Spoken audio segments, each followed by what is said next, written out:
So hi everyone, এই দিনটা আসলো অষ্টমীর রাত। তো আমরা ঘুরতে বেরিয়েছিলাম। তো আমরা কেডা কেডা গেছিলাম অষ্টমীর রাতে, পুরোটা ব্লগ দেখতেবো, তাইলে দেখতে পারবো যে আমরা কেডা কেডা গেছিলাম। ওই দিন কিন্তু আমরা টাউনে কোনো মূর্তি দেখছি না, আমরা বিশালগড় আর রানীবাজারের মূর্তি দেখছি। তো আমরা ফার্স্টে যাবো ওখানে বিশালগড়। বেশি মূর্তি দেখতাম না, কারণ আমার শরীরটা বেশি একটা ভালো ছিল না। তো এইদিকে একটা প্যান্ডেল দিয়ে খেলাইতেছিলাম আমরা বিশালগড়েরই। তো হ্যাঁ আমি অনেকবার কইছি যে আমার একটা ভিডিও করে দাও, কিন্তু হ্যাঁ আমার কইরা দিছে না। হ্যাঁ কও তুমি, হ্যাঁ রেখো, মানে হ্যাঁ একটা ভাই গেছিল। তো যাই হোক আর কি, দেখো আমি ভিডিও করছি। আর ওই দিন এত পরিমাণে বৃষ্টি হয়েছিল, রাস্তা পুরো প্যাক হয়েছিল গা।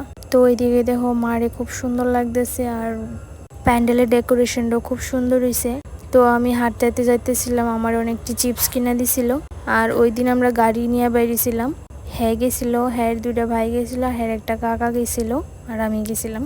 তো ওখানে হাঁটতে হাঁটতে যাইতেছি গা আমরা আরেকটা প্যান্ডেলের দিকে।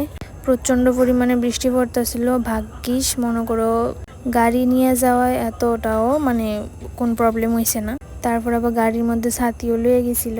আমি তো এত কিছু ভাবছিলামই না, কিন্তু হ্যাঁ এত কিছু যে বেজাইব আমি এটাও জানি না।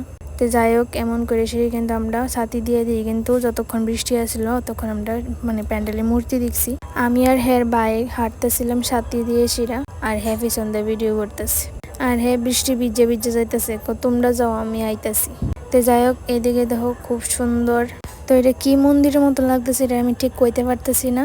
আমি একটা মুভির মধ্যে দেখছিলাম, মানে চেন্নাই এক্সপ্রেস যে একটা মুভি, এটার মধ্যে একটা মন্দির দেখাইছিল, এটার মধ্যে আমার লাগতেছে। মানে তোমরা একটু কমেন্ট করে কইও কেমন লাগতেছে। আর ভেতরে মারও খুব সুন্দর লাগতেছে। তারপরে এই প্যান্ডেল থেকে বাইরে আরেকটা প্যান্ডেলে গেছি গা। তো এই জায়গাটা কিন্তু গত বছর বুর্জ খলিফা করছিল, আর এবার করছে এরকম একটা লাইটিং। আর ভেতরে ডেকোরেশনও খুব সুন্দর, মারও খুব সুন্দর লাগতেছে। বেশি ভিডিও ক্লিপস নিতে পারছি না, কারণ একে তো বৃষ্টি, তার মধ্যে যতটাই ক্লিপস লইছি সবটি আমার মোবাইল পুরা ভিজে গেছে গা, অনেক কষ্ট হয়েছে। তারপরেও তোমরা জানাইও কমেন্ট করে যে কোনটা তোমাদের কাছে বেস্ট লাগছে। আমার কাছে তো সবগুলোই সুন্দর লাগছে। তো বিশালগড়ের আর কোনো প্যান্ডেল দেখছি না। বিশালগড় থেকে এখন বাইরিয়া ডাইরেক্ট যাবো রানীবাজার। বাইরে প্রচন্ড বৃষ্টি। তো আমি না করছিলাম যে আর কোনো প্যান্ডেল দাও না, তো না, যেহেতু দুইটা ছাতি নিছে, দুইটা ছাতি দিয়ে হইতেছিল না, হ্যাঁ ভিজে যাইতেছিল গা। তারপর লাগাইছে গাড়ির মধ্যে গান।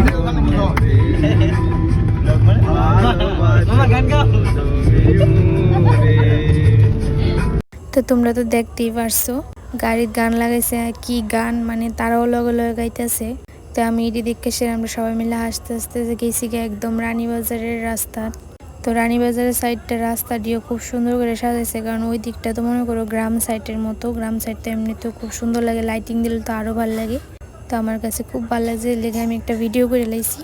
রানীবাজারে বেশি কোনো মূর্তি দেখছি না, কারণ বিশালগড় থেকে রানীবাজারেও যাইতেও কিন্তু অনেকটা সময় লাগছে, যার লেগে কিন্তু আমরা বেশি মানে প্যান্ডেল দেখতে পারছি না। তো রানীবাজার এই একটা প্যান্ডেল, আমি ঠিক জানি না যে এটা কোন ক্লাব বা কোন মানে কোন এরিয়া। তো এইদিকে আমরা অনেক রাত হয়ে গেছিল গা, কোনো মানুষ নাই, কিছু নাই। গিয়ে সিঁড়ি দিয়ে বাইরে মেশিন বক্স লাগাই সেটা সবাই নাচতেছিল, আর ভেতরে মারে জাস্ট দেখো মানে কি সুন্দর লাগতেছে, খুব সুন্দর হয়েছে। রুদ্রাক্ষ দিয়ে সেটা মানে একদম পুরোটা ইতান করছে, খুব ভাল লাগছে। আমার তো সবচেয়ে থেকে ইচ্ছা ছিল যে রানীবাজারের রয়্যাল ক্লাব যে একটা আছে, ওইখানে তো বেনারসের গঙ্গা ঘাট করছিল, এটা আমার দেখার অনেক ইচ্ছা আসলো। তো আমি হেরে অনেক রিকোয়েস্ট করার পরই কিন্তু হে আমার লয়ে গেছিল। কিন্তু বিশ্বাস করো বৃষ্টি হওয়ার পর একে তো একটা মানুষও নাই, তারপরে যে গঙ্গা আরতিটা হয় এটা কেমনে হইব কো, বৃষ্টি পড়তেছে। এখন যদি গঙ্গা আরতিটা করতে যা পঞ্চ যে প্রদীপটা হয়, এই প্রদীপটা তো ভিজেই যাবো গা। তো যাই হোক আমি আয়া পড়ছি কিন্তু রয়্যাল ক্লাবের রাস্তাটাই, কিন্তু এটা খুব সুন্দর হয়েছে রাস্তাটা। এর আগের বারও খুব সুন্দর করছিল রাস্তা, এবারও খুব সুন্দর করছে রাস্তা। তো হের বাইরের মোবাইল মানে হাতে মোবাইলটা দিয়েছি, আমি বলছি পেছন দিয়ে একটা ভিডিও করে, তো আমি একটা ভিডিও বানাবো।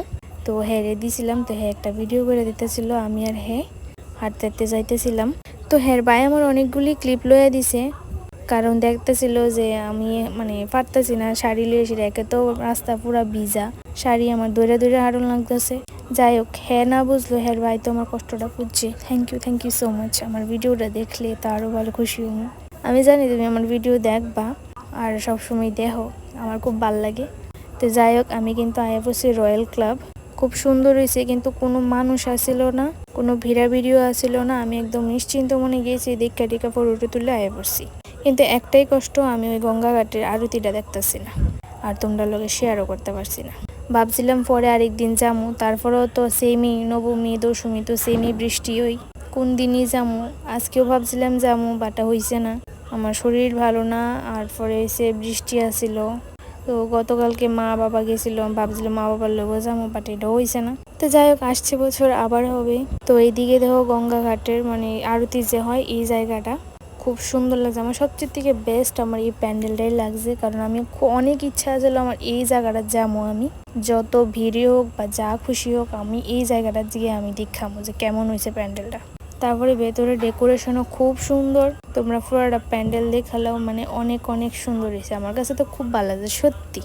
তো এইদিকে এসে কিন্তু আমি ভিডিও ফটো সব তুলে লাইছি, আর তোমরা লোগো শেয়ার করে লাইতেছি।